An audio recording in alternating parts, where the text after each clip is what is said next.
किताबें करती है बातें बीते ज़मानों की या इंसानों की या इन किताबों की बातें। किताबें कुछ कहना चाहती हैं हमारे पास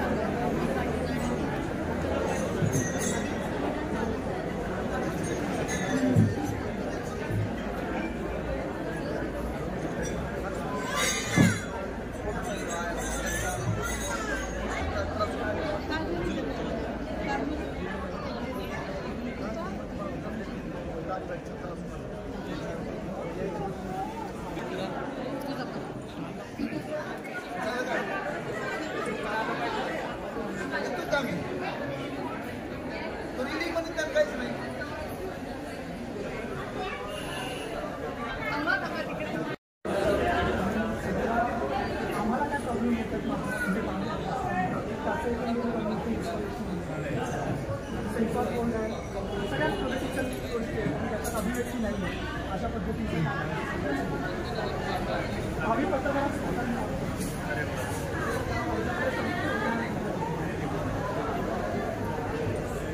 फ्युचर चला आपण पुढे जात जाऊ।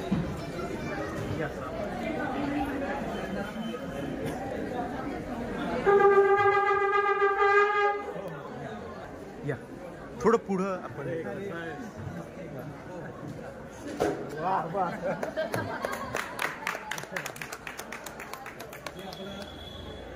आजचा स्टॉल आहे. हे सगळी लोकवाद्य आहेत. हे लोकवाद्य जे आहेत आपल्या भारतीय प्रबोधनाची जबाबदारी या वाद्यांच्यावर आहे. तर ते केलं आणि या वाद्यांना ज्या लोककलावांचा ऑर्डर मिळाला ते पण करायचं.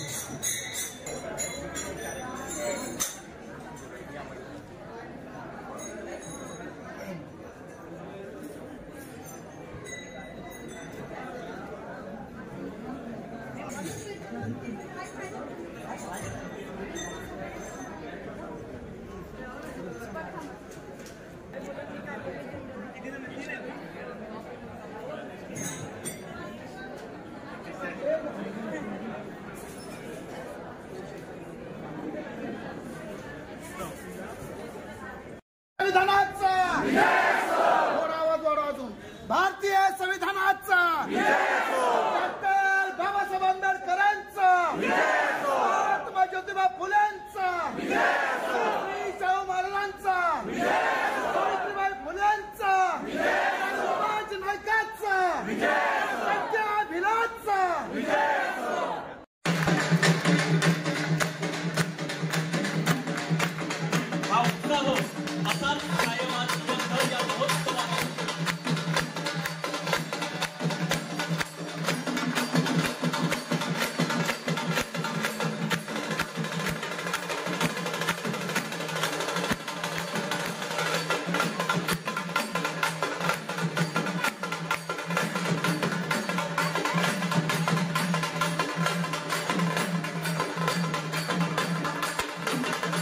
पगारे सर, आयुक्त एकात्मिक बाल विकास सेवा योजना आयुक्तालय महाराष्ट्र राज्य आणि सोबतच समाज कार्याच्या ज्येष्ठ प्राध्यापक तथा सामाजिक कार्यकर्त्या सन्माननीय प्राध्यापक अंजली माईदेव या समस्त मान्यवरांचं या ठिकाणी आम्ही मनपूर्वक खऱ्या अर्थानं स्वागत करतोय. हे स्वागत केवळ सूत्रसंचालक म्हणून आम्ही दोघे करत नाही, तर समस्त तळागाळातून आलेल्या महाराष्ट्रातली कार्यकर्ते मंडळी आपलं मनपूर्वक स्वागत करत आहे.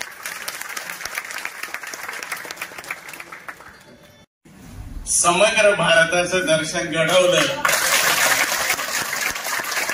त्याबद्दल मी स्वतःला सद्भागी समजतो.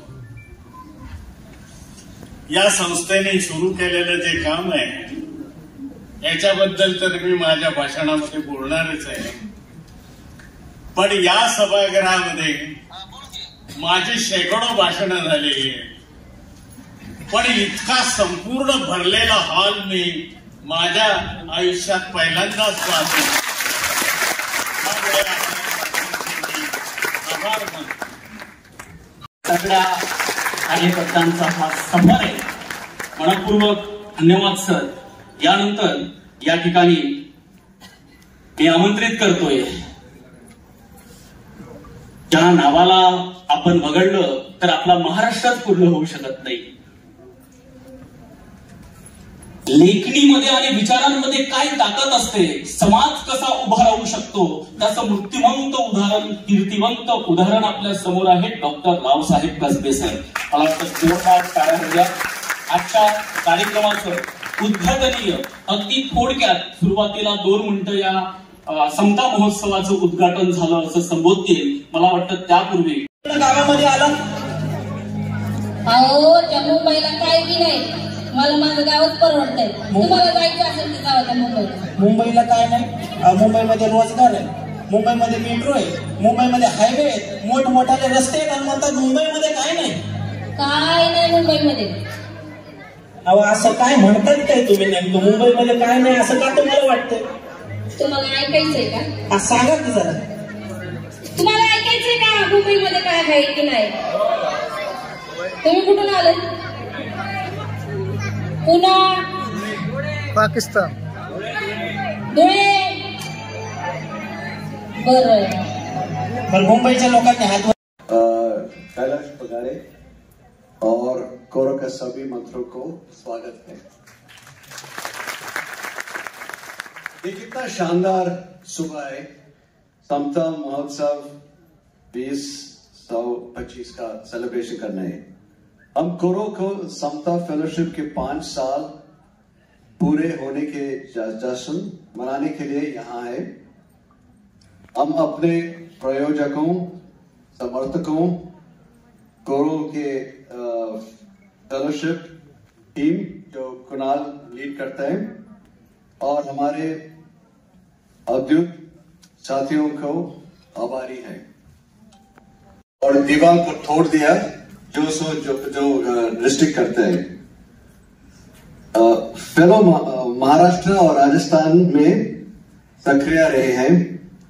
आप आज पूरे दिन उनके शानदार काम के बारे में और अधिक सुनेंगे। फेलोशिप के 5 साल पूरे होने का जश्न मनाने के लिए हम आज यहाँ हैं।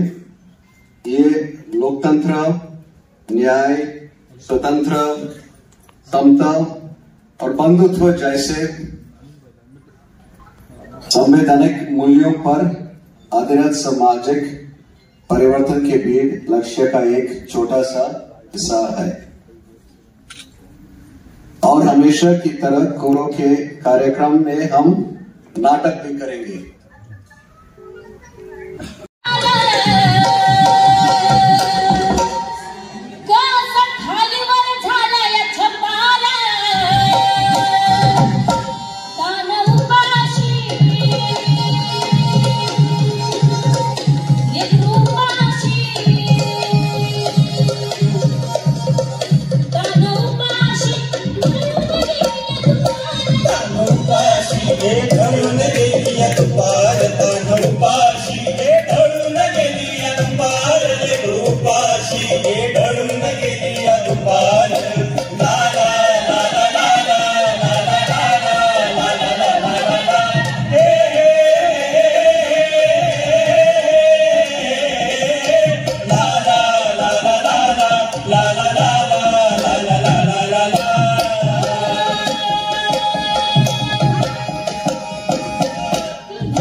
याच्या संबंधीची जी भव्य दृष्टी बाबासाहेबांची होती त्याचं प्रतिबिंब त्यात पडलेलं आहे। तेव्हा मी त्यांना विनंती करतो आपल्या सर्वांच्या वतीनं की त्यांनी त्यांचं वाचन सुरू करावं। तत्पूर्वी या संपूर्ण कार्यक्रमाचं उद्घाटन झालं असं मी जाहीर करतो।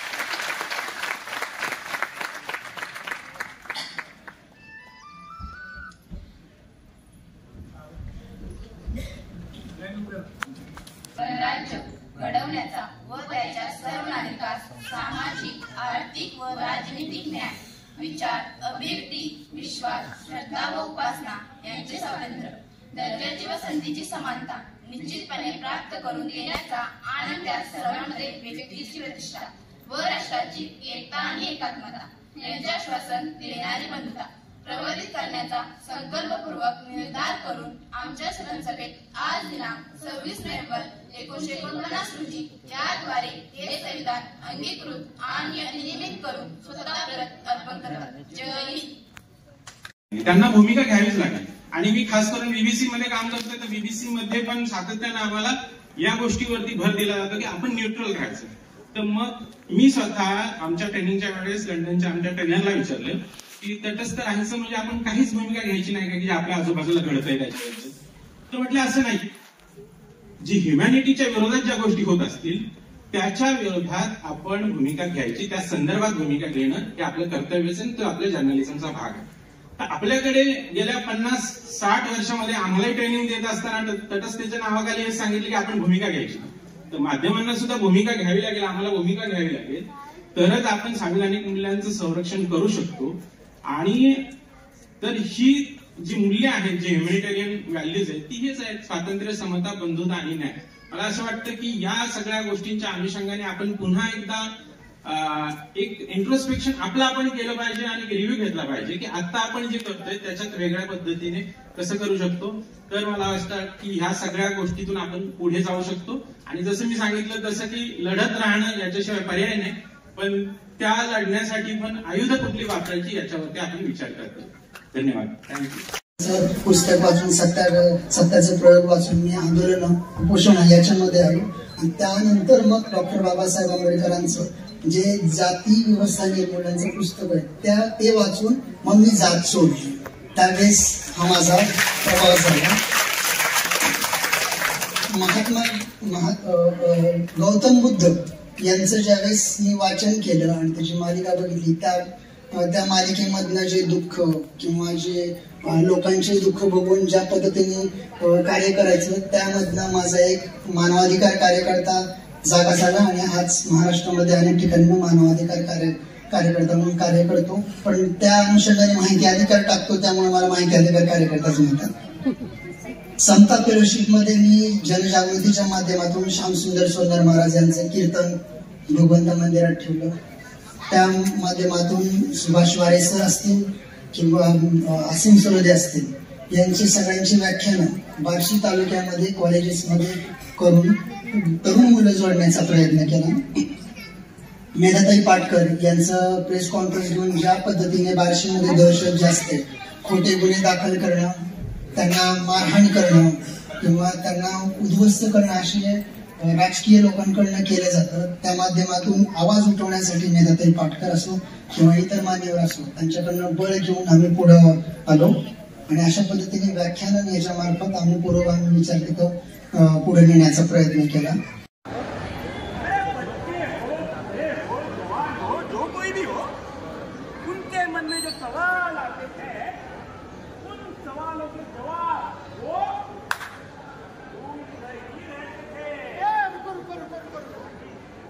ये तो बताओ ये सवाल कैसे होते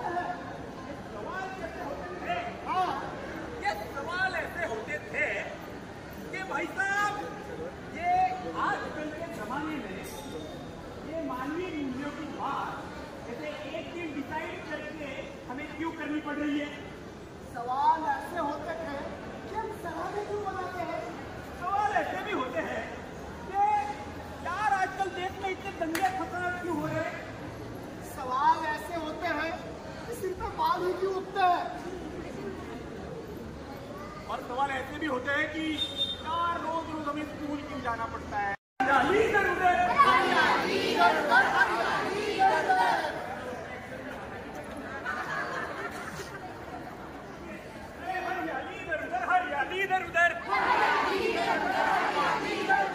इतना बड़ा पहाड़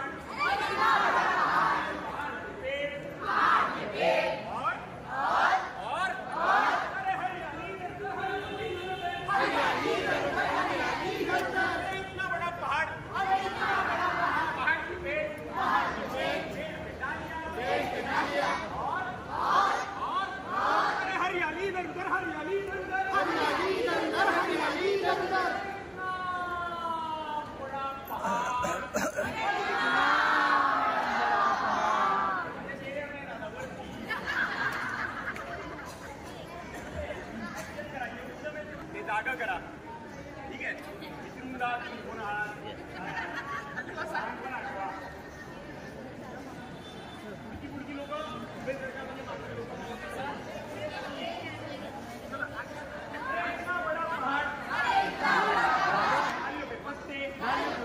पत्तों में घोंसला पत्तों में घोंसला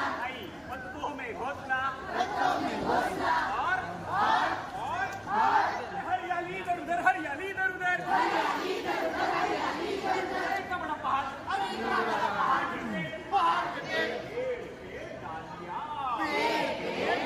डालियों पे पत्ते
सांगा कसा विज्ञानाचा मार्ग हो मिळावा,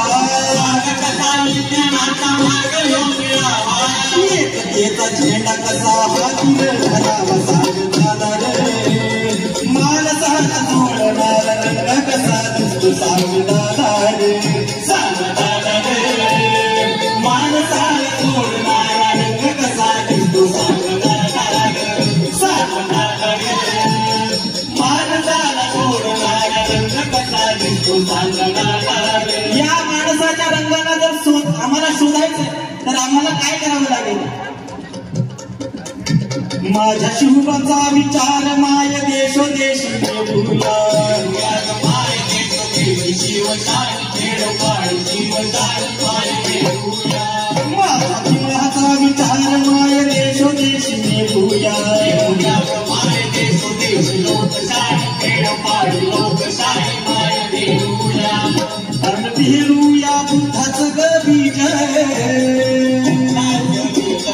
करुणेचं बीज, बुद्धाचं बीज बाई करुणेचं बीज, येईल एकतेचं रूप, एकतेचं रूप बाई समतेचं रूप, एकतेचं रूप बाई समतेचं रूप, तुला भीमरायाचा बुद्धर कळावा, भीमरायाचा बुद्धर कळावा, स्वार्थाचा झेंडा तुझ्या हातून गळावा, एकदा रे माणसाला तोडणारा तुझा रंग असतो, एकदा रे माणसाला तोडणारा रंग कसा दिसतो, सांगताना रे माणसाला तोडणारा रंग कसा दिसतो, सांगताना रे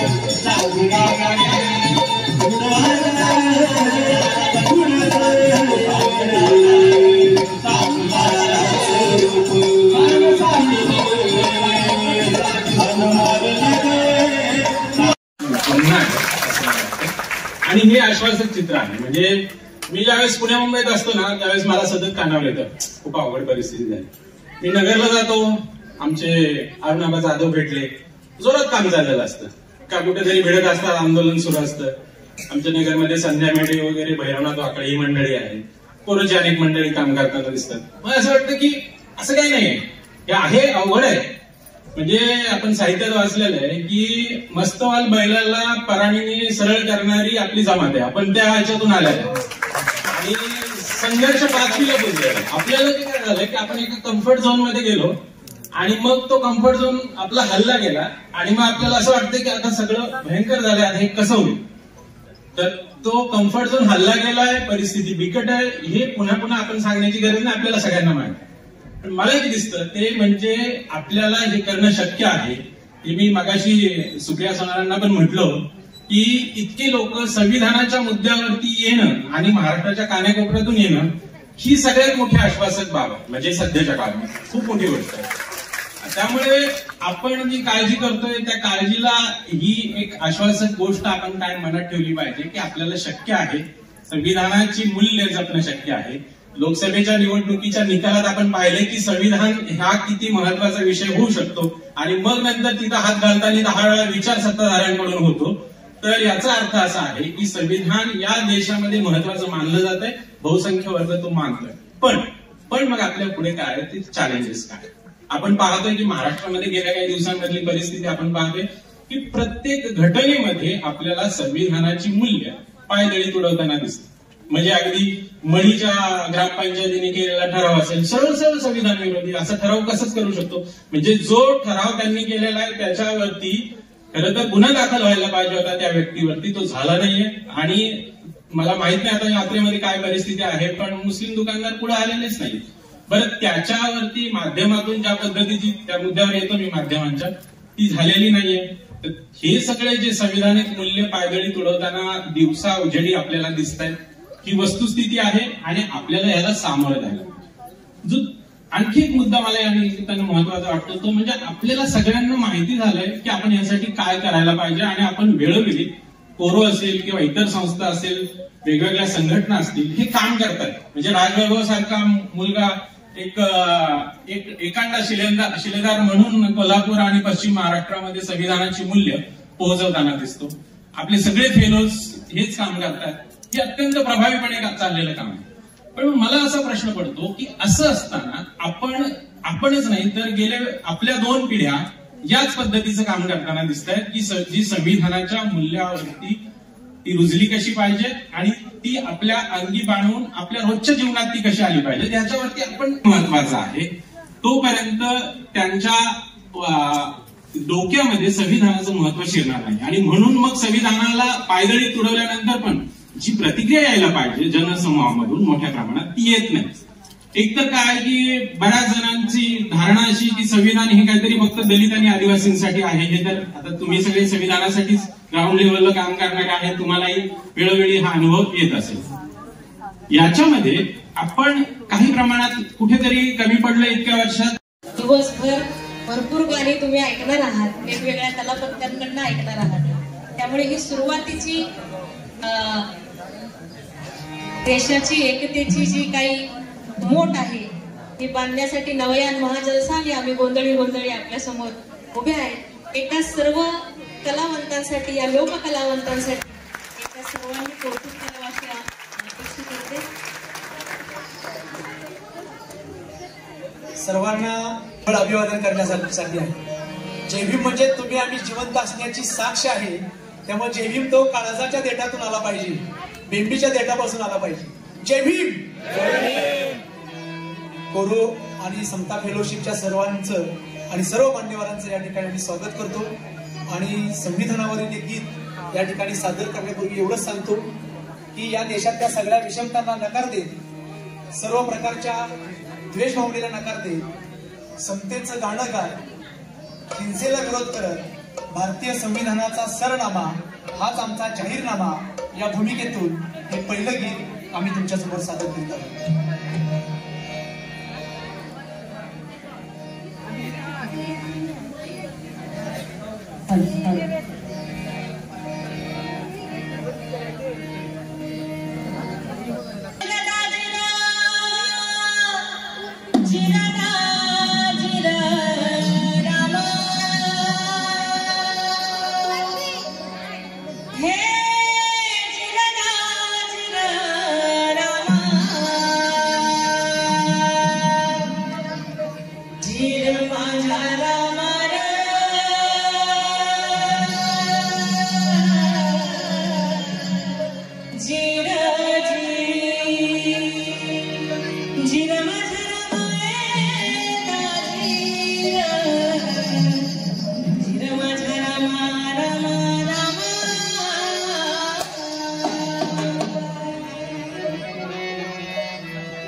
आलेले आहेत.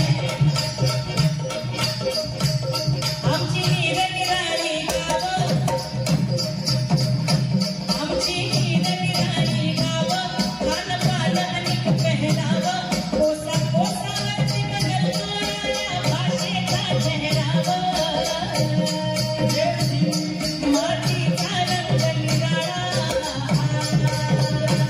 लाल कावळा ललकारा, तरी या मातीचा मायभूमीचा प्रत्येकाचा जिव्हाळा.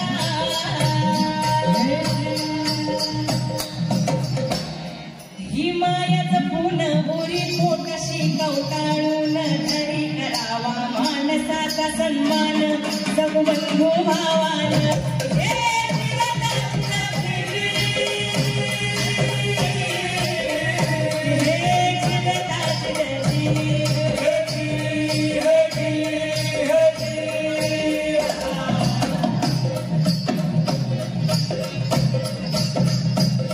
जर सारे देश बांधव कसं गावा भाई गाव, हा देश जर तुझा माझा कसा जातीचा भेदभाव. तुम्हाला सगळ्यांना शब्द ऐकायला येतात का? शब्द व्यवस्थित शब्द येतो. जर सारे देश बांधव कसं गावा भाई गाव, हा देश जर तुझा माझा कसा जातीचा भेदभाव. जर आम्ही भारताची लोक नसू बंधू भावन एक, जर आम्ही भारताची लोक नसू कर्तव्याशी नेक.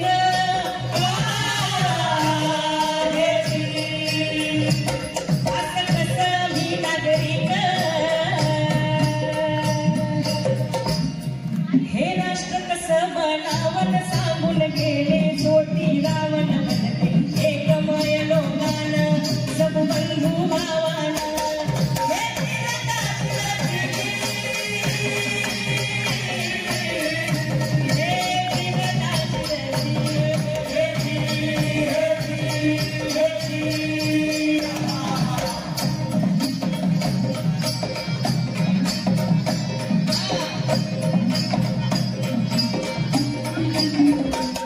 गेले इंग्रज सोडून, जाता जाता गेले फोडून,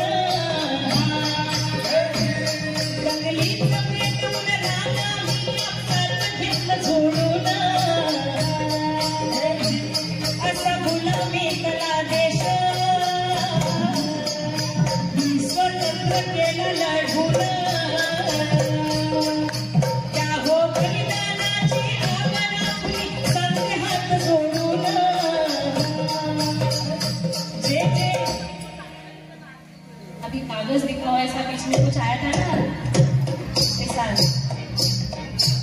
आम्ही भारतीय नागरिक म्हणून बांधव म्हणून आम्ही सांगत आलो. जे जे करती झाली वासन या भूमीवर घेती श्वास, असा गौरवशाली इतिहास जपावा, जपावा स्वाभिमानाला.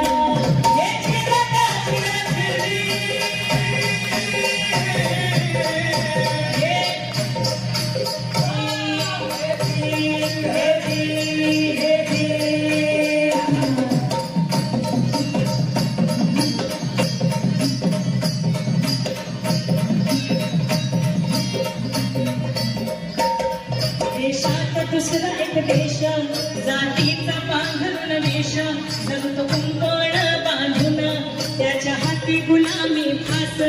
हा जातीचा देश नाही भेसून, बाईचं अडवून दार आणि फोडून मरतो ग हाड. हा असा जातीचा जिना उतरता चढता येईना.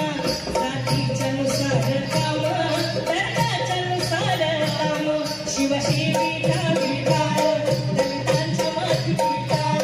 जात घेऊनच जन्मत आईबाच्या पोटी बाळ.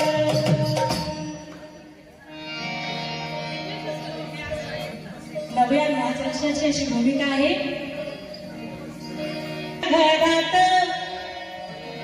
जात मेली घराघरात, जन्मा येईल भारत, जात मेली घर घरात जन्मा येईल भारत, न कोणा जातीच बंधन